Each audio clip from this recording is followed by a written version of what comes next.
everybody. Welcome, welcome, welcome to The Tonight Show. You're here. Thank you for watching. We got a full audience. I'm very excited about the show tonight. Charlize Theron is here. Oh.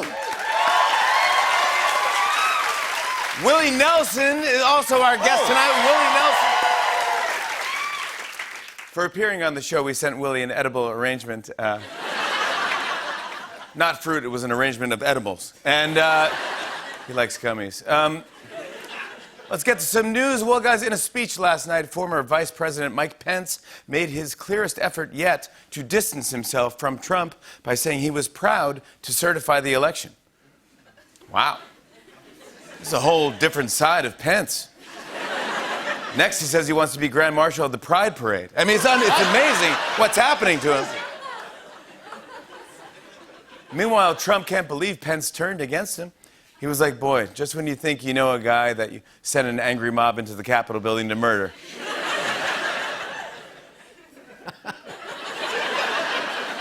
Pence also tried to lighten the mood by telling a joke, and he delivered it as only Mike Pence can.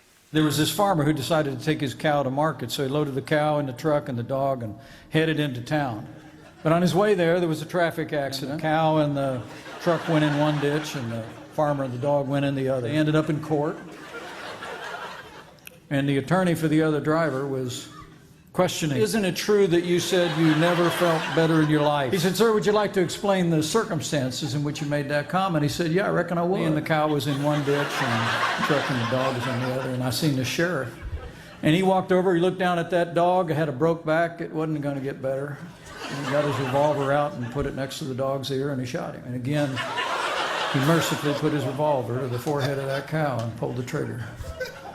And then that sheriff walked over to me and said, and how are you feeling? Wow.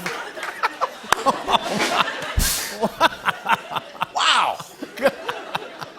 And Pence was like, darn, I told her wrong. Let me try it again from the top. There was this farmer, he was in a ditch. What was that joke? Seriously, if you're looking to break up your 4th of July barbecue, tell that one. I mean, that's shooting the dog. Broken back. Pulled his revolver out and aimed it at the dog. Back. He wasn't going to get any better. It got worse when the camera panned out and it was just a group of preschool kids. Oh. And they go, Get this, according to a new book coming out, Trump made fun, apparently, of Rudy Giuliani for spitting during meetings. Yeah, and even told him that he sucked on TV. Spitting, sucking, sweating, leaking. He's like every awful guy at Planet Fitness rolled into one guy, you know? Rudy took it all in stride, though. He's like, look, he teases me, but at the end of the day, he also ruined my life. Meanwhile, today, Vice President Kamala Harris made her first visit to the U.S.-Mexico border. Yeah, she visited the border town of El Paso. Is it me or El Paso is not the best name for a border town? Yeah. How about No Paso?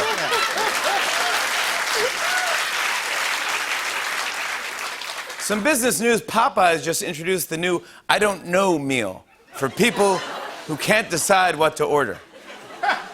How can you be undecided when the entire menu has basically one thing? Not like customers are thinking, should I have the fried chicken or the sushi? What do you think? What do you think I should have at Popeyes?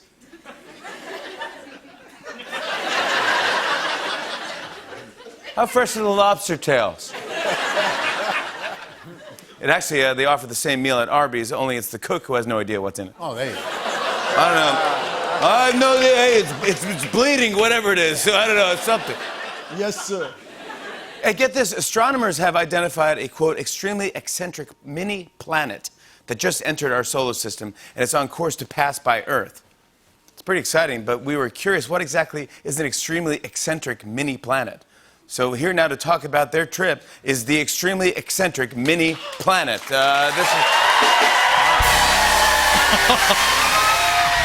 Oh my God. Jimmy, I can't believe I'm here. This is so random. That's not too random. We did invite you. Totally. It's just that astronomers are always telling me I'm so eccentric. You know, first they'll be like, look at that normal planet over there. But then I'll be like, I'm not like the other planets. I'm a semi-amateur craft cocktail mixologist. Hello? So, exactly what makes you an eccentric planet? Well, my taste in music is super eclectic. Like, sometimes I'll listen to Lady Gaga, but then sometimes I'll listen to, like, a podcast. It's like my mind is on shuffle. And that classifies you as an extremely eccentric planet. Well, technically, it's because I'm so small. Because people are always telling me, "Oh my gosh, Planet, you're so fit," and I'm like, you haven't seen me on Taco Tuesday. Well, maybe you could compare and contrast yourself with another planet. Well, sure. So, like, Mars is red and has a couple moons, right? Sure. Normal planet. Okay. Whereas I collect Funko Pop figurines that have a mustache tattoo on my index finger. Eccentric. Yeah, you're very eccentric. I got it. Give me another example, maybe. Or like, Earth has water and can sustain life, right? Yeah. Normal planet. Whereas I perform ukulele covers of rap songs on Periscope. Extremely eccentric. One last thing. That's not your real accent, is it? No, it's completely fake. All right, good. Thank you very much. The extremely eccentric mini planet. Coachella.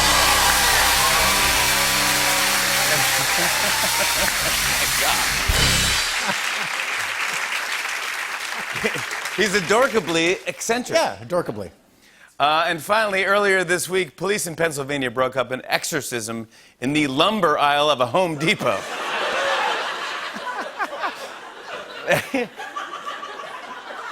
Yeah, an exorcism in the lumber aisle. Police laughed until a 2x4 projectile vomited. Then they held a seance to summon a being from far beyond, a Home Depot employee. Does anyone work here? I wanted to quickly mention the Miley Cyrus concert on Peacock. It's out now, too. It's awesome, by the way. So check it out if you're a fan of music in general. It's on Peacock. She crushes. We love you, Miley. And I wanted to give another shout out to The Roots. Look what I received. Look what I received today. Ooh la la, sazon. Wow. This is you released a deluxe version of Do You Want More? This is your second album, is this correct? Yeah, second, but our debut, major label debut, our second album. Yeah.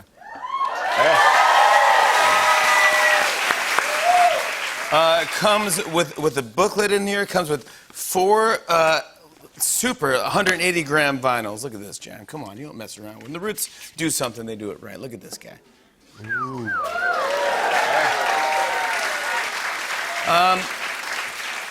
I love the pictures in here. I love the stories in here. I want to show a picture of Quest and Tariq. Look at these Babies. Look at these kids. Look at these kids. They're like, we're gonna be on the Tonight Show one day with Jimmy Fallon. Yeah. You know what I found interesting in this is the whole story about you signing for Geffen and how Richard was like, dude, I don't know, they might drop you guys. Yeah, the last minute we decided to exile to the UK and live there for like 3 to 4 years, almost, on and off touring. Was this the record that kind of broke the band open? Like this is. Yeah, absolutely. This was it. Yes, that was it. What was the one after this? Was Philadelphia? Philadelphia Half-Life? Yeah, and then. Yeah. That's my favorite. But hey, what are you gonna do? But I love Do You Want More? And the title, is that based off the track, which is based off the Arsenio Hall thing, or no?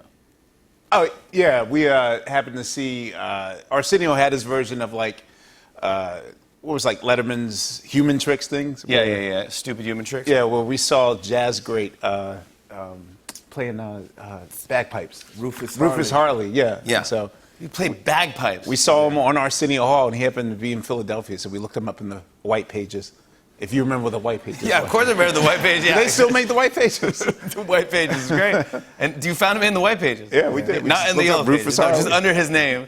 and you got him over to the studio. He didn't believe us, so Were we you had the to have, first- like, cash in hand immediately as soon as he got to the studio.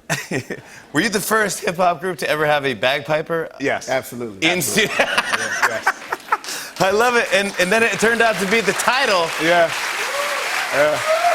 Well, you know I love vinyl, so I appreciate this, and congrats, Roots. Check this out. If you love music, get this. Do you want more? Deluxe edition.